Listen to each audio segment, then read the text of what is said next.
Halo teman-teman, kali ini kita akan belajar tentang teks deskripsi, yaitu pada KD 3.1 mengidentifikasi informasi dalam teks deskripsi tentang objek, sekolah tempat wisata, tempat bersejarah, dan atau suasana pentas seni daerah yang didengar dan dibaca.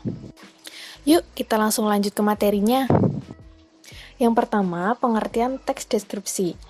Teks deskripsi adalah sebuah paragraf di mana gagasan utamanya disampaikan dengan cara menggambarkan secara jelas objek, tempat, atau peristiwa yang sedang menjadi topik kepada pembaca, sehingga pembaca seolah-olah merasakan langsung apa yang sedang diungkapkan dalam teks tersebut.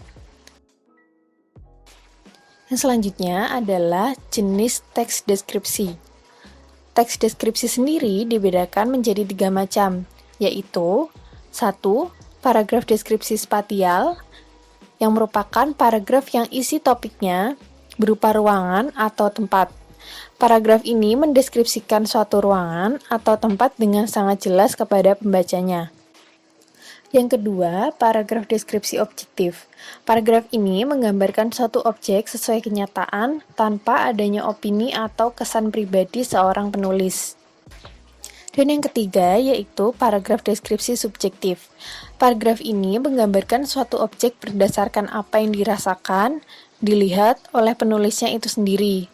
Dengan kata lain, penulis menuangkan opini-opini pribadi tentang keadaan suatu benda atau objek tersebut. Selanjutnya, kita akan membahas tentang struktur teks deskripsi. Teks deskripsi terdiri dari 3 bagian. Yang pertama, identifikasi, klasifikasi, dan deskripsi bagian. Identifikasi merupakan penentu identitas seseorang, benda, dan sebagainya. Sedangkan klasifikasi merupakan penyusunan bersistem dalam kelompok menurut kaidah atau standar yang telah ditetapkan. Dan deskripsi bagian merupakan bagian teks yang berisi tentang gambaran-gambaran bagian di dalam teks tersebut. Selanjutnya, kita akan membahas unsur kebahasaan dari teks deskripsi. Yang pertama, menggunakan kata benda sesuai topik yang dideskripsikan, seperti sekolah, rumah, guru, teman saya, dan lain-lain. Kemudian, menggunakan frasa yang mengandung kata benda, misalnya, beliau adalah seorang kepala sekolah yang rendah hati. Dan yang ketiga, menggunakan kata sifat yang bersifat menggambarkan, misalnya, 1 siswa rajin, 2 kos kaki putih, dan lain-lain. Kemudian, teks ini juga mengandung kata kerja transitif untuk memberikan informasi subjek. Misalnya, siswa itu mengenakan seragam putih biru. Kemudian, teks ini juga mengandung kata kerja yang berupa perasaan atau pendapat dengan tujuan mengungkapkan pandangan pribadi penulis mengenai subjek, seperti, saya pikir itu adalah kucing cerdas. Bisa juga, saya yakin buku itu murah, dan lain-lain. Kemudian, mengandung kata keterangan untuk memberikan informasi tambahan mengenai objek, misalnya dengan cepat, di rumah, di kantin, dan lain-lain. Dan yang terakhir, teks ini juga mengandung bahasa kiasan, berupa perumpamaan atau metafora. Misalnya, kulitnya lembut seperti benang sutra, dan lain-lain. Selanjutnya, kita akan menyimak contoh dari teks deskripsi. Simak dengan baik ya, kemudian identifikasi struktur serta unsur kebahasaannya.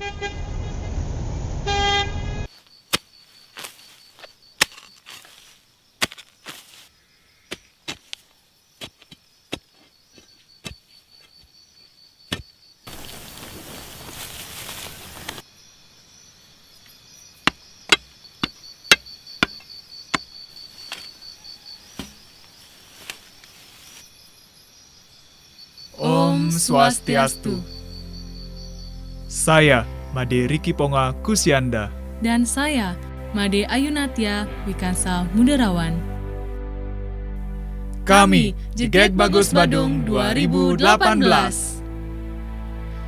Let's start the journey.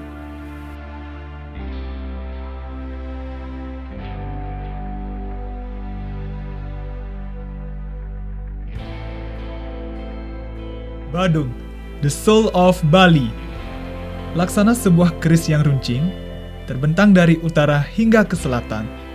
Tidak ada sejengkal pun daerah di Kabupaten Badung yang tidak memiliki potensi pariwisata. Seperti halnya desa Sulangai yang terletak di Kecamatan Petang.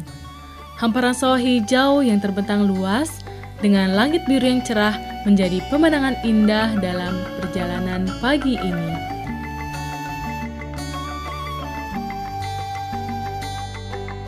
Perjalanan pun kami lanjutkan dengan menyusuri jalan setapak melewati hamparan perkebunan kakao dan kopi milik masyarakat.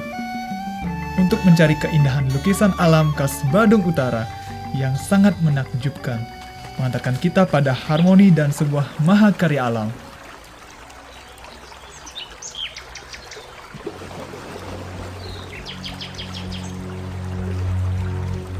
Tibalah kita di Gong Waterfall Batu Lantang.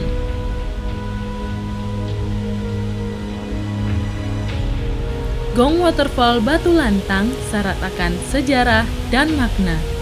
Konon, memasuki Sasekare, suara air terjun terdengar layaknya alunan sebuah gong yang merdu.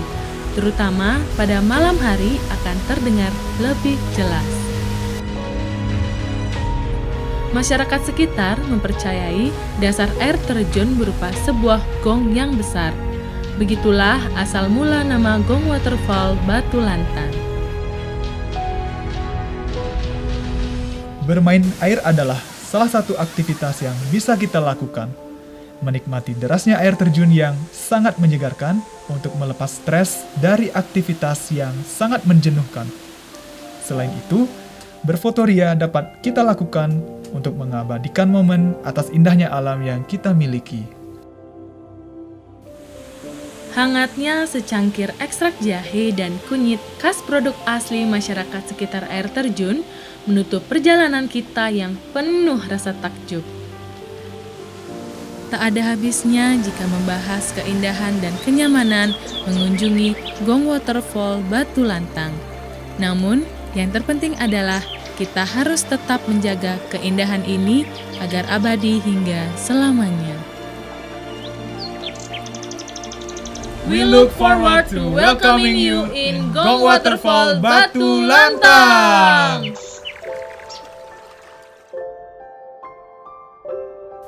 Om Santi, Santi, Santi, Om. Wah, akhirnya teman-teman sudah selesai belajar tentang teks deskripsi. Bagaimana? Seru bukan? Terima kasih sudah menyimak dan memperhatikan dengan baik. Sampai jumpa di materi selanjutnya.